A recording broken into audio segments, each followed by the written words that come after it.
हिंदू सेवा संघ के राष्ट्रीय अध्यक्ष रविंद्र के द्विवेदी ने प्रेस कॉन्फ्रेंस का आयोजन किया, जिसमें उन्होंने बताया कि नितिन गुप्ता नामक व्यक्ति जो उन्हें 2018 में मिले, जब महाराष्ट्र भाजपा कामगार आघाड़ी चित्रपट सेवा का महाराष्ट्र सचिव थे। इसमें पार्टी के कार्यक्रम में अपने आप को पार्टी कार्यकर्ता मोर्चा उत्तर पश्चिम जिला का सचिव बताकर अपना परिचय दिया और 2019 में अपनी परेशानी बताकर 1 लाख रुपए लिए, जो आज तक वापस नहीं किया और आज मुझे परेशान कर रहा है। वह एक पेशेवर ठग है जो विभिन्न पार्टियों में शामिल होकर उच्च नेताओं के साथ फोटो खिंचवाकर स्वयं को भारतीय जनता पार्टी का नेता बताता है। रविंद्र के द्विवेदी ने बताया कि एक दिन उनके द्वारा 4 बंगला पुराना माड़ा में निर्मित किए गए मंदिर के कार्य को देखने के लिए जब वह खड़े थे, तब अचानक नितिन गुप्ता दिखा तो वैसे ही वापस पैसे मांगने की बात की। इस बात पर विवाद हुआ। उसके बाद उसने उनके द्वारा निर्मित मंदिर की छत को ध्वस्त करवाने के लिए भारतीय जनता पार्टी के लेटर हेड पर माढ़ा में शिकायत की और उसी शिकायत की एक कॉपी मुझे भी भेजा था। इसके बाद कुछ यूट्यूब चैनल के माध्यम से मुझे भू माफिया, बाहुबली आदि शब्दों का प्रयोग कर मुझे बदनाम कर रहा है और उसी के तहत 10 लाख रुपए की मांग की और बताया कि नितिन गुप्ता एक पेशेवर ठग है जो भारतीय जनता पार्टी के धौस दिखाकर लोगों से ठगी एवं जबरन उगाही करता है। अपना परिचय दे दूं, मैं विश्व हिंदू सेवा संघ का राष्ट्रीय अध्यक्ष हूं और पूरे भारत में मेरे साथ में करीब 16 से 17 लाख लोग जुड़े हैं। हमारी कार्यकारिणी पूरे देश के 16 राज्यों में कार्य कर रही है। उसके पहले मैं महाराष्ट्र में भाजपा के महाराष्ट्र प्रदेश के सचिव पद तक रह चुका हूं। मैं पिछले 15 साल से भाजपा के लिए कार्य कर रहा हूं। कुछ दिनों पहले, आज से 2-3 महीना पहले, एक मेरा कर्जेदार था नितिन गुप्ता, जिसने 2018 में मेरे से मदद के रूप में 1 लाख रुपए लिया था और 4 साल से लगातार मुझे बेवकूफ बना रहा था। आज देता हूं, कल देता हूं। एक दिन अचानक मुझे इस मंदिर के निर्माण कार्य में मैं व्यस्त था, तभी वो दिखा। उस समय मैंने उसको रोका।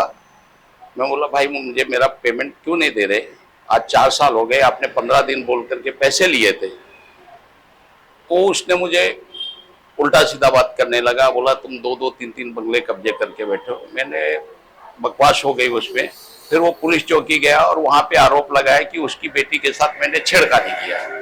यहाँ पे सीसीटीवी लगे होने के कारण पुलिस ने चेक किया और वहाँ पे कोई ऐसी वारदात नहीं हुई।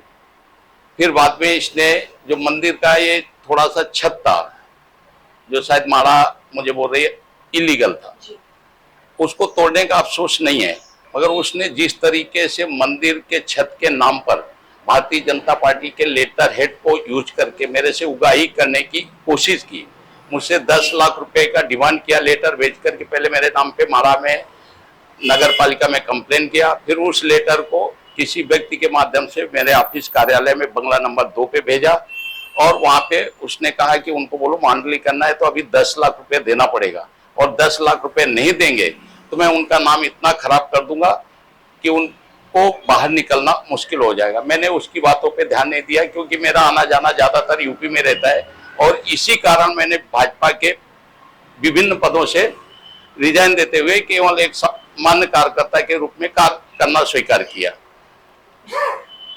इस व्यक्ति ने, जब मैंने पैसे ये लेटर भेजा मुझे, तो मैंने वो सारे लेटर लगा करके एक कंप्लेंट भाजपा कार्यालय में मुख्यमंत्री को, उप मुख्यमंत्री को, कमिश्नर को, सारे लोगों को मैंने कंप्लेन की। ये व्यक्ति इस तरीके से कार्य कर रहा है और ये मेरे साथ नहीं कर रहा है। इसके ऊपर मैं, लोग बता रहे हैं 20 साल से, पिछले 20 सालों से ना ये स्थिर पार्टी में रहता है, ना स्थिर जगह पे रहता है। ये एक स्थिर जगह पे नहीं रहता है, ना स्थिर पार्टियों में रहता है। ये पिछले 20 सालों से लोग बोलते हैं कम से कम अनगिनत 6 से 7 पार्टियों से हटाया जा चुका है।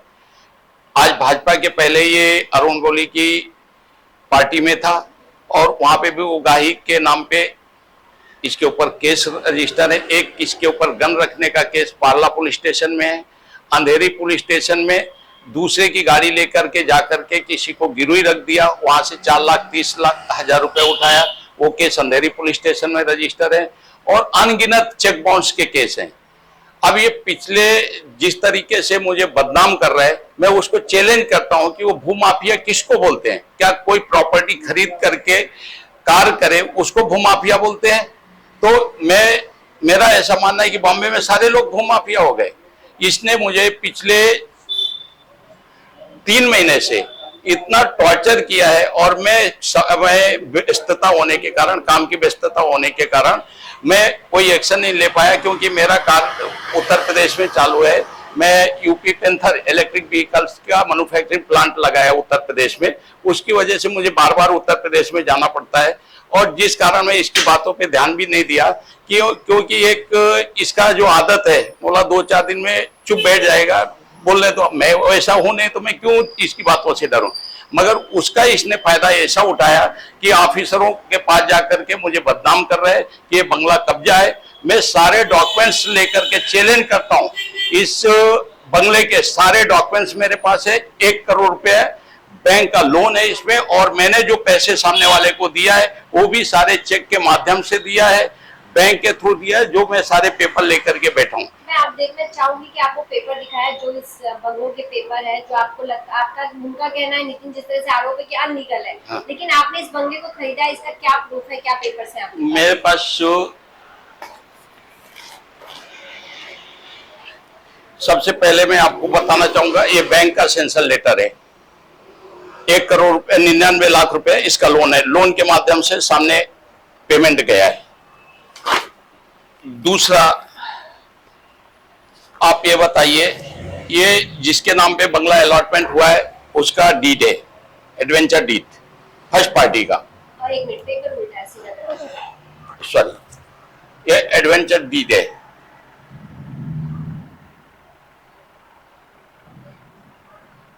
तो आपने इस बंगले को कब खरीदा था? ये मैंने 2021 में दिनेश सिंह नामक व्यक्ति से खरीदा है, और ये अलॉटमेंट लेटर है, ये पोजीशन लेटर है। ओरिजिनल पेपर मेरे बैंक में जमा होने के कारण मैं आपको ओरिजिनल नहीं दिखा सकता। ये दिनेश सिंह की रजिस्ट्री है।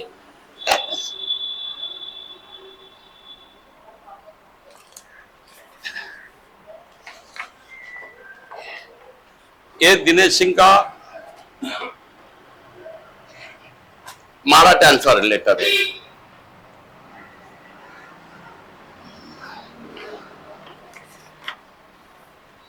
ये मेरी रजिस्ट्री है।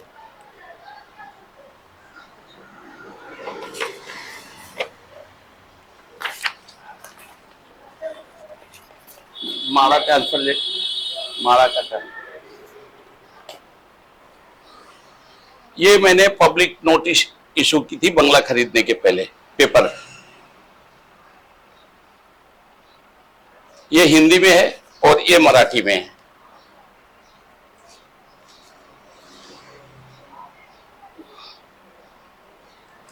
ये मेरा बैंक का किस्त जाता है। हाँ,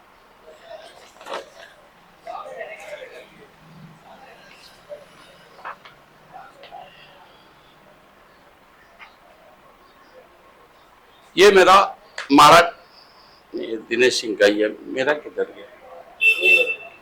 देखो, रेंट नहीं भरा था 5 महीने का, और इसकी हालत बहुत गंभीर थी, तो उस टाइम पे मैंने एक मानवता के नाते हेल्प किया, क्योंकि मेरे बिल्डिंग में आके परेशानी हालत पे रो रहा था। उस इंसानियत का आज इसने फायदा ये उठाया, जब मैंने पेमेंट मांगा तो और वसूली के उसने क्या सोचा, ये बेवकूफ आदमी है और इसको हम दबा करके और पैसे वसूली कर ले। तो रविंद्र जी, मतलब अगर कहा जाए तो आपका यहाँ पे कहीं कोई गलती नहीं, आप सामने आकर इस बात को बोल रहे हैं कि आपकी कहीं कोई मैं चैलेंज करता हूँ, और मैंने पुलिस को भी बोला कि आप मेरी 32 साल का मेरा मुंबई में रिकॉर्ड है। मैं महाराष्ट्र के सचिव, कामगार मोर्चा का सचिव पद तक रह चुका हूँ। मैं विश्व हिंदू सेवा संघ का राष्ट्रीय अध्यक्ष है। मैं चैलेंज के साथ बोलता हूँ, मुंबई में मेरे ऊपर कोई भी केस रजिस्टर नहीं है, क्रिमिनल कोई केस मेरे ऊपर रजिस्टर नहीं है। ना मैंने आज तक अपने पद के लेटर हेड का कहीं पे दुरुपयोग किया, ना मैंने किसी का कंप्लेंट डाला, ना मैंने किसी से उगाही किया, ना किसी से मैंने आज तक 1 रुपया लिया। अगर ये बोलता है मैं भूमाफिया हूं तो मुझे चैलेंज करे, कि भाई मैंने कहां पे कब्जा कर लिया। अगर इस तरीके से, और मैंने आपको बता देना चाहता हूं, मैंने इसके खिलाफ मानहानि का मुकदमा भी दायर किया और 156 के तहत, क्योंकि पॉलिटिकल ये अपना, जो मैं दिखाना चाहूंगा फोटो, इस तरीके से ये पुलिस या माड़ा के लोगों को दबाव डालता है, ये बैनर पीडीएफ के दिखा करके कि मैं मुख्यमंत्री के साथ में रहता हूं और मेरा, अगर तुम नहीं सुनोगे तो मैं तुम्हारा तबादला करा दूंगा, तुम्हारा ये कर दूंगा, जिसकी वजह से मेरी सुनवाई नहीं हुई। और दूसरा रीजन है, मैं मुंबई में रहता नहीं हूं। तो आपको पता है, जो व्यक्ति जहां पे रहता है वहां पे उसकी सुनवाई होती है, ये अपने देश का कानून है। और मैं 6 बार कंप्लेन कर चुका हूं, मगर कोई भी रिस्पांस नहीं मिला। पिछले 2 महीने से मेरे बच्चे प्रताड़ित हो रहे हैं, उनको स्कूल मेरी बेटी नहीं जा पा रही है। बड़ी मुश्किल से मैंने ये कंप्लेन पुलिस के जो यहाँ के सीनियर पीआई है सिराज इनामदार जी से भी बोला, मैंने यहाँ के क्राइम पीआई को बोला कि मेरे बच्चे भी परेशान हो रहे हैं, मैं यहाँ रह नहीं पा रहा हूँ। और वो मानसिक स्थिति उनकी सही नहीं है, मेरे परिवार एकदम हरेसमेंट हो चुका है इसकी इन आदतों से। और कुछ यूट्यूब के चैनलों के माध्यम से ये मुझे बदनाम कर रहे हैं और उगाही का कार्य कर रहे हैं। और ये मेरे साथ नहीं कर रहा है, ये पूरे माड़ा में नहीं, पूरी अंधेरी में आदमी बदनाम है। और मुझे तिवाना साहब से, जो हमारे मुंबई के प्रदेश अध्यक्ष है, मैं उनसे विनती करना चाहूंगा कि इसके बारे में पहले वो सही तरीके मायने से इसका अवलोकन करें कि यह व्यक्ति किस तरीके का है और इसको जल्द से जल्द पार्टी से निकाले, क्योंकि ये भाजपा का बहुत बड़ा नुकसान करेगा। जिस तरीके से लोगों के कंप्लेन डाल के घर गिरवा रहा है, जबरन उगाही कर रहा है, छोटे छोटे धंधे वालों को परेशान कर रहा है, आने वाले समय में खमियाजा इसको भाजपा को उठाना पड़ेगा। इसलिए मैं भारतीय जनता पार्टी को अवगत कराना चाहूंगा कि इनके अवगुणों को देखें और ऐसे व्यक्ति को तुरंत निकालें, क्योंकि इससे फायदा नहीं होगा। केवल भारतीय जनता पार्टी के नाम पे ये भारतीय जनता पार्टी को बदनाम करेगा और उसका फायदा उठाएगा और कल दूसरी पार्टी में शामिल हो जाएगा। भारतीय जनता युवा मोर्चा के प्रदेश अध्यक्ष तेजिंदर सिंह पे आपको कितना विश्वास है कि आपको इस पे इंसाफ मिलेगा? देखिए, मैं कभी उनसे मिला नहीं हूं। मैंने बताया, मैं पिछले 2-3 सालों से मैं ज्यादातर उत्तर प्रदेश में रह रहा हूं। इसी कारण मैंने भाजपा के विभिन्न पदों से इस्तीफा दिया और एक समान भाजपा का कार्यकर्ता के रूप में कार्य कर रहा हूं। और मुझे ऐसा बाहर के सूत्रों से, मेरे कुछ मित्र हैं, उन्होंने बोला उनका स्वभाव अच्छा है और वो आपकी बात सुनेंगे और समझेंगे और इसके ऊपर अवलोकन करेंगे और इसको जल्द से जल्द पार्टी से निकालेंगे। तो अब आपकी क्या मांग है, किस तरह की परेशानी? और आपने उनके बारे में जिस तरह से बताया कि मीटिंग इस तरह की चीजें लोगों को करते, लोगों को धमकाना और इससे पैसे वसूलने का काम करते, तो आपकी उनसे कैसी मित्रता हुई कि आप इतना बड़ा अमाउंट उनको देने के लिए तैयार हो गए? नहीं, मैं 2018 में लोखंडवाला में रहता था। कोई कारणवश मुझसे मुलाकात हुई, 1-2 जगह मेरे साथ में गया। मैं बता रहा हूँ, उस टाइम पे मैं भाजपा का महासचिव था, कामगार मोर्चा का। तो इसने मेरे बैनर लगाए और उस टाइम पे मैं इसने वाकिफ नहीं था। तो वहीं पे एक पान की दुकान है, उसने बोला भैया 1,60,000 रुपया आपके नाम से मेरे से उठाया है। मैंने बोला तुमने पैसा मेरे नाम पे क्यों दिया? उसी टाइम पे मैंने इसको बोला भाई आज के बाद मेरे साथ में आपके बैनर नहीं लगाना चाहिए और ना मेरा आपसे कोई संपर्क है। रह गई पैसे की, तो पैसे उसके पहले मैंने दिया था, क्योंकि ये इंसानियत होती है। अगर हम एक दूसरे की मदद नहीं करेंगे, मगर मुझे नहीं मालूम था कि मदद करने का ये खमियाजा भुगतना पड़ेगा। रविंद्र जी, जब भी हम किसी को इतने बड़ा